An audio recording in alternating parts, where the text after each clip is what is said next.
The crowd is screaming. A woman who once ruled an empire is dragged through the streets of Rome. Gold chains bite into her shoulders, not because they're precious, but because they're heavy, painfully heavy, designed to hurt. She's forced to walk behind the man who destroyed her kingdom. Children laugh, senators stare. This is not mercy, this is theater. Rome didn't just defeat queens, they displayed them. Captured queens were never treated like normal prisoners of war. They weren't exchanged. They weren't quietly executed. They were turned into living trophies, paraded to prove Rome's absolute power. For Roman emperors, a dead enemy was forgettable. A broken queen, dragged through the Capitol, was unforgettable. And what happened after the cheering stopped was often worse than death.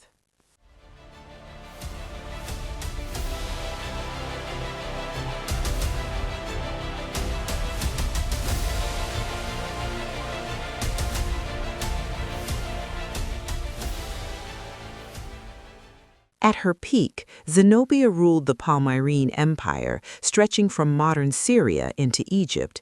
She spoke multiple languages, commanded armies, defeated Roman legions. For a moment, she made the East independent from Rome. That alone made her unforgivable. When Emperor Aurelian captured Zenobia in 272 AD, he didn't kill her. That would have been too quick.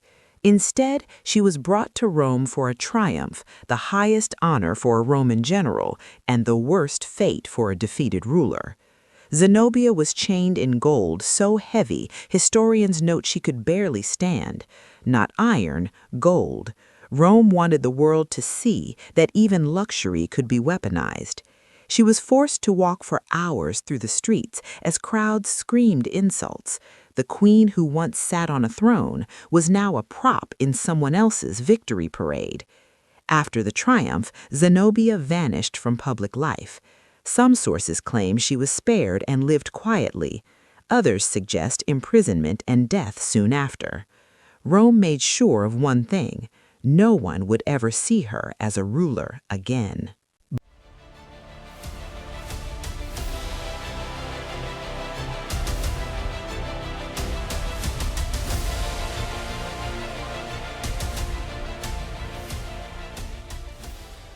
Boudica ruled the Iceni in Britain. When Roman officials flogged her and raped her daughters, she responded with fire.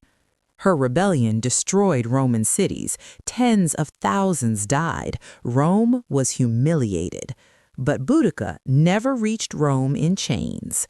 When defeat became inevitable, she chose poison, and Rome was furious because Boudica denied them their favorite weapon, public humiliation. Instead of parading her, Rome rewrote her story. Roman historians painted her as a savage, hysterical woman, wild hair, animal rage, uncontrolled emotion. This was Rome's backup punishment. If they couldn't break your body in public, they destroyed your image forever. Her name survived, but filtered through Roman contempt.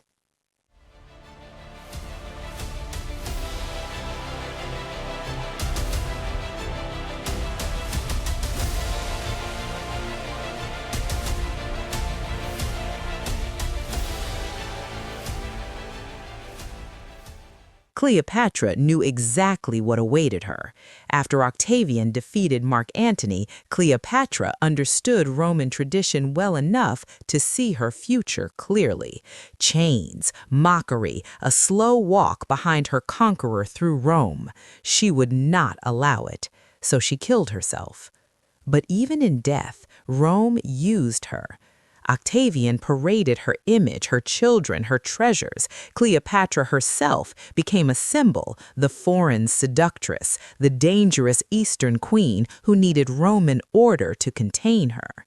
She escaped the chains, but not the narrative. Rome didn't need her alive, it only needed her defeated.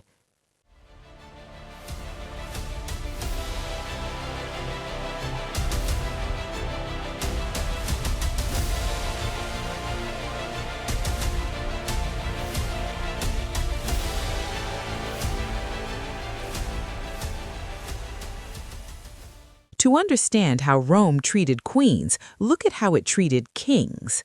Vercingetorix, the Gallic leader who narrowly broke Julius Caesar, was captured alive. He was paraded in Caesar's triumph, just like the queens. Then he was taken to a prison cell and left there for 6 years. No trial, no execution, just slow starvation in darkness until Rome decided it was time to strangle him. Queens received the same fate, but with added spectacle. Their bodies were part of the message.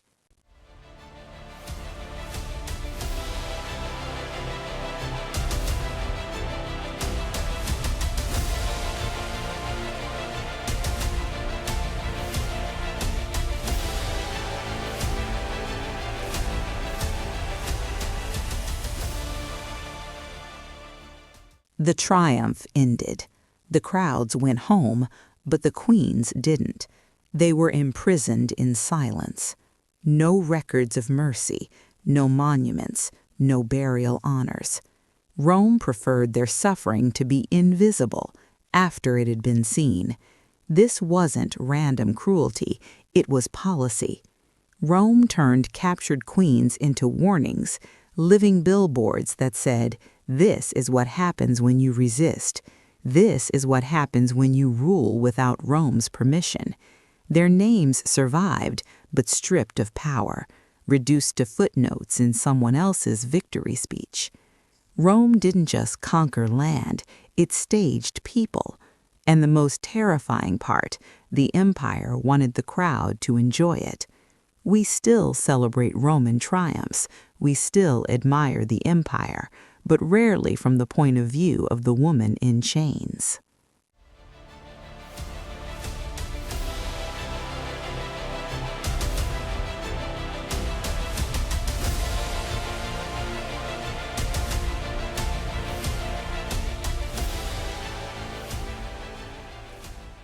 Rome called it civilization.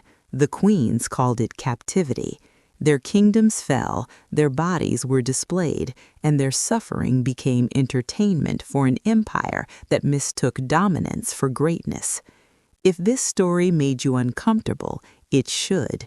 Which queen's fate disturbed you the most? And do you think Rome was uniquely cruel or just honest about what all empires do? Tell me in the comments.